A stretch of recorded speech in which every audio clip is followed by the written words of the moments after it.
পর্যবেক্ষকদের মতে আইন শৃঙ্খলার উন্নতি হয়নি। মব কায়দায় হামলা, চাঁদাবাজি, নারী নির্যাতন, ছিনতাই, কিশোর গ্যাংয়ের তাণ্ডব সবই চলমান। উন্নয়ন স্থবির, বিনিয়োগ স্থবির, কর্মসংস্থান বাড়েনি বরং বেকারত্ব বেড়েছে। মূল্যস্ফীতি ৮.৫৫% পৌঁছেছে। পাচার হওয়া অর্থ ফেরেনি। যদিও কিছু বিদেশি সম্পদ জব্দ হয়েছে, শিল্প ও উৎপাদন খাতে এই সংকটের ছাপ স্পষ্ট।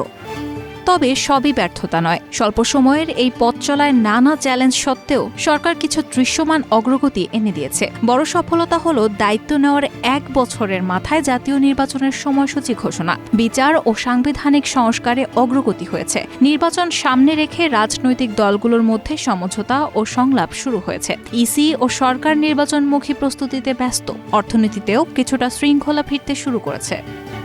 অন্তর্বর্তী সরকারের উপদেষ্টা অবসরপ্রাপ্ত ব্রিগেডিয়ার জেনারেল ড.এম সাখাওয়াত হোসেন বলেন, স্বৈরাচার বিরোধী আন্দোলনের রক্তাক্ত পথ পেয়ে যখন সরকার দায়িত্ব নেয় তখন দেশ কার্যত অচল ছিল। পুলিশ নিরাপত্তা নিশ্চিত করার বদলে পালিয়ে বেড়াচ্ছিল। প্রশাসন নিষ্ক্রিয় হয়ে পড়েছিল। অথচ এখন সেই ছিন্ন বিচ্ছিন্ন রাষ্ট্রযন্ত্রকে সচল করে আনা হয়েছে।